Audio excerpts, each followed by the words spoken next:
नमस्कार दोस्तों, बोवा किचन में आप सभी का स्वागत है। दोस्तों आज मैं फिर से लेकर आया हूं बायोलॉजी बुलडोजर सीरीज पार्ट 2। तो दोस्तों शुरू करते हैं बायोलॉजी बुलडोजर पार्ट 2 का वह पहला क्वेश्चन।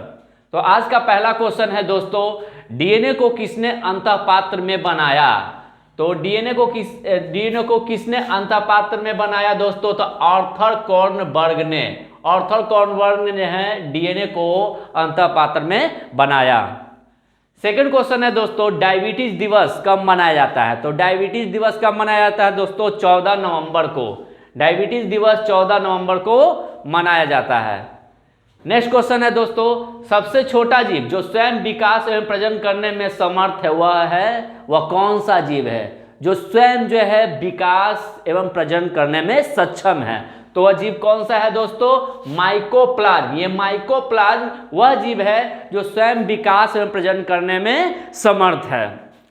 अगला क्वेश्चन है दोस्तों, किसकी कोशिका में कोई एंजाइम नहीं होता है? तो किस कोशिका में कोई एंजाइम नहीं होता है? तो दोस्तों याद रखना है विषाणु। विषाणु में कोई एंजाइम नहीं होता है। अगला पॉइंट है दोस्तों, सर्वप्रथम मानव हृदय प्रत्यारोपण हुआ था। तो सर्वप्रथम मानव हृदय प्रत्यारोपण कहाँ हुआ था दोस्तों? तो दक्षिण अफ्रीका में। याद रखना दोस्तों, सर्वप्रथम जो है मानव हृदय प्रत्यारोपण हुआ था दक्षिण अफ्रीका में। और किसके द्वारा हुआ था दोस्तों? तो डॉक्टर क्रिश्चियन बर्नार्ड द्वारा। डॉक्टर क्रिश्चियन बर्नार्ड द्वारा जो है मानव हृदय प्रत्यारोपण हुआ था। अगला पॉइंट है दोस्तों, जीवाणु की खोज की। तो जीवाणु की खोज किसने की दोस्तों? तो जीवाणु का खोज किया किसने? लीeuwenhoek ने जीवाणु की खोज की। अगला पॉइंट है दोस्तों, पौधे में पानी ऊपर किससे जाता है? तो आप दोस्तों आप ये तो जानते होंगे कि जाइलम और फ्लोएम क्या है। तो यहाँ पर जो क्वेश्चन है, पौधे में पानी ऊपर किससे जाता है? तो जब भी पानी की बात आएगा यानी जाइलम यानी जल से संबंधित है, तो पौधे में जो पानी ऊपर की ओर जाता है तो वह किसके द्वारा जाएगा? जाइलम उत्तक के द्वारा। जाइलम उत्तक के द्वारा जो है पौधे में पानी ऊपर जाता है। ठीक है दोस्तों। अगला पॉइंट है दोस्तों, पौधे में खाद्य पदार्थों का संवहन होता है। तो पौधे में खाद्य पदार्थों का संवहन किसके द्वारा होता है दोस्तों? तो याद रखना है फ्लोएम उत्तक के द्वारा जो है पौधों में खाद्य पदार्थों का संवहन होता है। अगला पॉइंट है दोस्तों, मानव शरीर का समान तापमान कितना होता है? तो दोस्तों याद रखना है, मानव शरीर का जब भी तापमान की बात होगा तो अगर सेल्सियस में पूछा जाएगा तो 37 डिग्री सेल्सियस बोलना है। और अगर आपको फ़ारेनहाइट में पूछा जाएगा तो 98.6 डिग्री फ़ारेनहाइट। ओके। अगला क्वेश्चन है दोस्तों, सर्वदाता वर्ग के रक्तदाता का रक्त ग्रुप होता है। तो यहाँ पर बात हो रही है दोस्तों सर्वदाता। एक क्वेश्चन आता है सर्वदाता और एक क्वेश्चन आता है आपका सार्वत्रिक ग्राही जो है। ठीक है। तो सर्वदाता का आएगा दोस्तों रक्तदाता का रक्त ग्रुप, तो बताना क्या है? O। लेकिन यहाँ पर अगर आ जाएगा सार्वत्रिक ग्राही के रक्त ग्रुप होते हैं AB। ठीक है दोस्तों। अब आगे ध्यान देते हैं दोस्तों, हड्डियों का अध्ययन। तो हड्डियों का अध्ययन जिसमें हम करते हैं वह क्या कहलाता है? जिसमें सिर्फ हम हड्डियों का अध्ययन करते हैं तो वह कहलाता है ऑस्टियोलॉजी। ऑस्टियोलॉजी में क्या करते हैं दोस्तों? उसमें हड्डियों का अध्ययन करते हैं। अगला पॉइंट है दोस्तों, कशेरुक रज्जु में से कितनी जोड़ी तंत्रिकाएं निकलती है? कशेरुक रज्जु में से कितनी जोड़ी तंत्रिकाएं निकलती है? तो दोस्तों याद रखना है 31 जोड़े। कितने जोड़े दोस्तों? 31 जोड़े।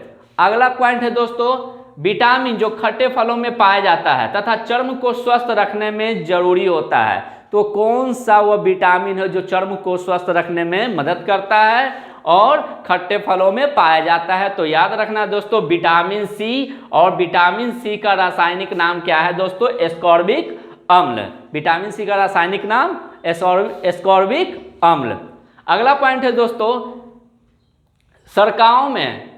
शर्कराओं में सबसे मीठी है। तो शर्कराओं में सबसे मीठी क्या है दोस्तों? फ्रक्टोज। अगला पॉइंट है दोस्तों, एस्पिरिन है। तो एस्पिरिन क्या है? यहाँ पर क्वेश्चन है एस्पिरिन है। एस्पिरिन क्या है दोस्तों? तो एंटीपायरेटिक क्या है आपका? एस्पिरिन एंटीपायरेटिक है। अगला क्वेश्चन दोस्तों, जीवन चक्र की दृष्टि से पौधे का सबसे महत्वपूर्ण अंग किसके दृष्टि से दोस्तों? जीवन चक्र की दृष्टि से पौधे का सबसे महत्वपूर्ण अंग कौन सा है? तो वह है पुष्प। याद रखना दोस्तों, क्या है? पुष्प। अगला क्वेश्चन है दोस्तों, पौधे एवं पेड़ों का खाना तैयार करने की प्रक्रिया क्या कहलाती है? तो पौधे में जो खाना तैयार करने की प्रक्रिया या खाना बनाने की जो प्रक्रिया है वह क्या कहलाती है दोस्तों? फोटोसिंथेसिस।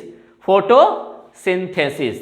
अब इधर ध्यान देंगे दोस्तों, इसके बाद जो आपका अगला क्वेश्चन है कि क्लोरोफिल में कौन सा धातु आयन पाया जाता है? क्लोरोफिल में कौन सा धातु आयन पाया जाता है? तो याद रखना दोस्तों, मैग्नीशियम। क्लोरोफिल में कौन सा धातु आयन पाया जाता है? कौन सा धातु आयन पाया जाता है? किसमें? क्लोरोफिल में। तो याद रखना है दोस्तों, मैग्नीशियम। अगला पॉइंट है दोस्तों, गेहूं की खेती के लिए कौन से उर्वरक का प्रयोग करेंगे? किसकी खेती के लिए दोस्तों? गेहूं का। तो गेहूं की खेती के लिए कौन सा उर्वरक का प्रयोग करेंगे? तो याद रखना है दोस्तों, नाइट्रोजन। नाइट्रोजन का हम यूज करेंगे। अगला पॉइंट है दोस्तों, मनुष्य के शरीर में खून की शुद्धिकरण की प्रक्रिया क्या कहलाती है? मनुष्य के शरीर में अगर खून की जो है शुद्धिकरण की जो प्रक्रिया होती है वह क्या कहलाता है दोस्तों? तो याद रखना है, डायलिसिस। डायलिसिस क्या है दोस्तों? कि मानव शरीर में जो खून का जो शुद्धिकरण किया जाता है वह डायलिसिस कहलाता है। अगला पॉइंट है दोस्तों, मायोग्लोबिन में कौन सी धातु होती है? ये क्वेश्चन है दोस्तों, यहाँ ध्यान देना है। मायोग्लोबिन, तो मायोग्लोबिन में कौन सी धातु होती है? तो लोहा। अगला पॉइंट है दोस्तों, जहां जीव रहता है उस सटीक जगह को क्या कहते हैं? जहां जीव रहता है या कोई भी ऑर्गेनिज्म जहां रहता है उस सटीक जगह को हम क्या कहते हैं? तो दोस्तों याद रखना है, आवास। अगला क्वेश्चन है दोस्तों, कच्चे फलों को कृत्रिम रूप से पकाने के लिए प्रयोग में लाई जाने वाली गैस का नाम क्या है?